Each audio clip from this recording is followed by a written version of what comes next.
Hello everyone, let us discuss one more prelims question. 2013 का सवाल है यहाँ पर पॉलिटी के सेक्शन से। गवर्नर को लेकर सवाल है, पूछा गया है कि in India the same person can not be appointed as governor for two और मोर स्टेट्स। गलत है। जजेस of the high court of the states are appointed by governor, ये भी गलत है। No procedure has been laid down in the constitution of India for the removal of a governor from his और her post, ये statement सही है। Constitution of India में ऐसा कोई भी प्रोविजन नहीं है जिसमें यह कहा गया है कि जो गवर्नर है उसको इस प्रकार से रिमूव किया जाए। बात करें चौथे स्टेटमेंट की, तो पूछा गया है कि union territory having a legislative setup the chief minister is appointed by lieutenant governor. नहीं, chief minister is appointed by president. देखते हैं क्वेश्चन का एनालिसिस क्या है। करेक्ट आंसर तो पता है, option number C is the correct answer. Question बहुत ही इजी था। अगर आपकी बेसिक लक्ष्मीकांत की रीडिंग भी हो गई है, you can very well address this question. Keywords as such इसमें कुछ नहीं है। गवर्नर की अगर आप बात करें, गवर्नर और डिस्क्रिशनरी पावर जो है गवर्नर के, वो यहाँ से आगे कोई एक कीवर्ड हो सकता है। स्टेटमेंट वाइज एनालिसिस अगर करें तो पहला स्टेटमेंट था कि जिसमें कहा गया कि टू और मोर स्टेट्स में सेम पर्सन गवर्नर नहीं हो सकता, तो गलत है। आर्टिकल 153 में ऑलरेडी प्रोविजंस है कि a person can be appointed as a governor for two और मोर स्टेट्स। दूसरे स्टेटमेंट में कहा गया था कि जो जजेस ऑफ हाई कोर्ट है वो गवर्नर अपॉइंट करते हैं, तो नहीं। 217 आर्टिकल जो है वहां पर प्रेसिडेंट को ये कॉन्स्टिट्यूशनल अथॉरिटी है, president will appoint the high court जजेस। बट इसमें रिकमेंडेशन किसका होगा? चीफ जस्टिस ऑफ इंडिया जो है, इनके रिकमेंडेशन पे ये अपॉइंटमेंट होगी। ये स्टेटमेंट सही था। सो इसमें रिमूवल को लेके कोई भी एज सच प्रोसीजर नहीं है। So governor serves at the pleasure of the president, ये यहाँ पर ध्यान में रखना होगा। अगर घुमा फिरा के कोई एक स्टेटमेंट करना हो तो आई कैन अगेन क्वेश्चन की governor serves at the pleasure of the president. और जो चौथा स्टेटमेंट है वो भी इनकरेक्ट है। दिल्ली एंड पुडुचेरी, तो ऐसे आपकी यूनियन टेरिटरीज है, वहां पर लेफ्टिनेंट गवर्नर जो है, he does not appoint the chief minister. Chief minister जो है वो प्रेसिडेंट अपॉइंट करते हैं।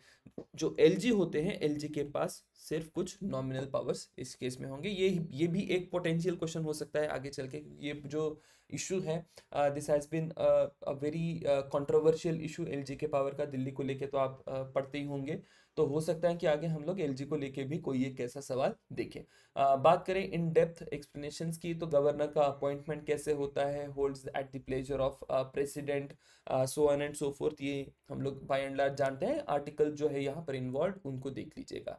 रिमूवल ऑफ गवर्नर जो है, प्लेजर डॉक्ट्राइन ध्यान में रखना होगा।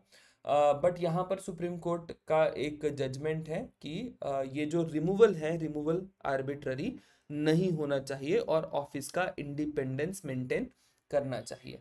अब ये कहाँ पर एक और बार रेफरेंस में आएगा, कुछ एक आगे सवाल है जहाँ पर कोर्ट केसेस की बात करी गई है, कोर्ट केसेस या रिकमेंडेशंस जो है किसी कमिटी के, और फिर वहां पर हमारा ये डिस्कशन आएगा कि अलग अलग कोर्ट केसेस में गवर्नर के अपॉइंटमेंट, रिमूवल और रोल को लेके सुप्रीम कोर्ट के क्या ऑब्जर्वेशन है या डायरेक्शन है, तो उसमें हम लोग इसको लेके वैल्यू एडिशन करेंगे। क्वालिफिकेशन को भी एक सवाल हो सकता है, बड़ा ही इंपॉर्टेंट है, क्योंकि क्या चूक हो सकती है इसमें, ये ध्यान में रखना जरूरी होगा। एक तो सबसे पहले आर्टिकल 157 है जहां पर क्वालिफिकेशन जो है गवर्नर की वो बात करी गई है।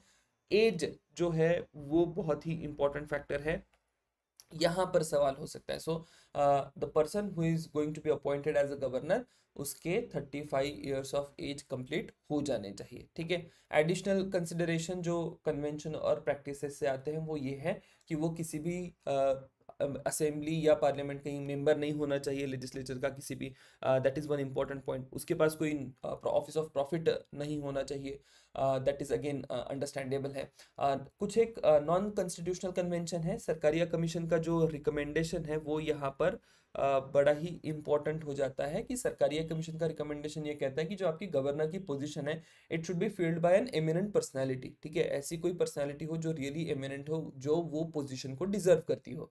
एंड सेकेंड पार्ट इज कि वो जो पर्सनैलिटी है वो उसी स्टेट से नहीं होनी चाहिए, it should come from out of the state. अब इसमें कई सारे एनालिसिस हो सकते हैं, आपके मेंस को लेके भी ढेर सारे एनालिसिस होंगे, हो सकता है फ्यूचर में इस पर्टिकुलर पॉइंट को एम्फोसाइज करके सवाल भी आ जाए। पॉलिटिकल न्यूट्रलिटी ऑब्वियस है, I am not going into that particular part. BP single versus union of India का एक केस है जहां पर ये कहा गया था कि जो इम्पार्शलिटी एंड नॉन पार्टिजनशिप है in the role of the governor, वो बहुत ही इंपॉर्टेंट है। रोल्स एंड रिस्पॉन्सिबिलिटी को लेके भी क्वेश्चन आ सकता है, तो ये भी आपको ध्यान में रखना होगा कि क्या क्या roles and responsibility governor play करते हैं एज अ कंस्टिट्यूशनल हेड है। That is something we already have talked about. Legislative powers है, आर्टिकल देख लीजिएगा, article 174, governor has a power to summon, prorogue and dissolve the legislator. Article 200 में he can assent the bill, withhold the assent and reserve them for president. अगर मुझे सवाल पूछना होगा अगला, तो मैं यहाँ पर सवाल पूछूंगा, ठीक है। So this becomes very very important. Executive powers भी है, दैट इज लाइक कि अगेन जो अपॉइंटमेंट है चीफ मिनिस्टर की, काउंसिल ऑफ मिनिस्टर में जितने भी मिनिस्टर्स अपॉइंट होंगे, तो ये सारे ही एग्जीक्यूटिव पावर की लिस्ट में आ जाएंगे। यहाँ पर स्पेशल प्रोविजंस जो है, स्पेशल पावर्स है ट्राइबल एरियाज को लेकर, तो वो भी ध्यान में रखना होगा। अगेन इट गेट्स रिवाइज जब भी आप 6th शेड्यूल और 5th शेड्यूल का प्रिपरेशन करेंगे, तब ये एक और बार क्लियर हो जाएगा। मेरा इंटरेस्ट है डिस्क्रिशनरी पावर्स में, ठीक है। Why discretionary powers? क्योंकि ये बड़े चर्चे में रहते हैं, क्योंकि इसको लेके कई सारी कंट्रोवर्सी हो जाती है, और फिर आपका पॉलिटिकल सिलेबस उस कारण से बढ़ते जाएगा और सवाल भी पूछा जाएगा। डिस्क्रिशनरी पावर की अगर बात करें, रिजर्वेशन ऑफ बिल, ये एक बहुत इंपॉर्टेंट डिस्क्रिशनरी पावर है, ठीक है। अब यहाँ पर गवर्नर को कोई एक्सप्लेनेशन देने की जरूरत नहीं है कि गवर्नर ने कोई एक बिल क्यों विथहोल्ड किया है। नाउ इसको लेके भी फिर आगे इश्यूज आएंगे कि सुप्रीम कोर्ट के क्या ऑब्जर्वेशन है। Again we will discuss that particular part. Hung assembly की केस में चीफ मिनिस्टर किसको बनाया जाए, ये भी एक बड़ी अच्छी ही डिस्क्रिशनरी पावर है।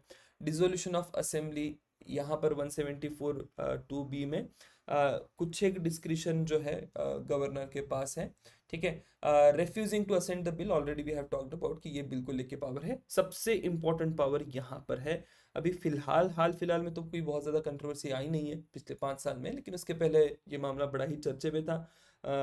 हिस्टोरिकली आर्टिकल 356 एक कंट्रोवर्शियल इशू बना हुआ है, तो उसको लेके फिर again I am expecting question, ठीक है। तो यहाँ पर 356 में discretion to send the report to the president recommending that imposition of president rule, तो ये एक डिस्क्रिशनरी पावर गवर्नर को दी गई है। नाउ लेट अस सी पीवाईक्यूज में और रिलेटेड क्वेश्चंस क्या है गवर्नर को लेकर।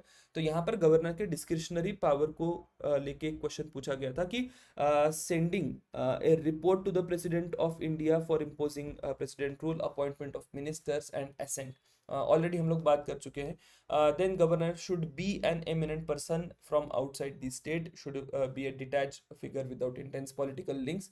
अगेन सरकारिया कमीशन का रिकमेंडेशन है, but when we will answer this particular question, इसकी वैल्यू एडिशन में और ढेर सारा कंटेंट ऐड करेंगे और देखेंगे क्या क्या ऑब्जर्वेशंस अलग अलग केसेस में और अलग अलग कमीशन की रिपोर्ट्स में किए गए हैं, ठीक है। Next possible question again I have like कि डिस्क्रिशनरी पावर को लेके हो सकता है, मुझे बड़ी उम्मीद है कुछ एक क्वेश्चन पूछे जाने की, या दूसरी मुझे उम्मीद है कि इसी पर्टिकुलर एक सेक्शन में कोई एक सवाल एक और बार हो सकता है। So that was all about this particular question. Will see you in next question.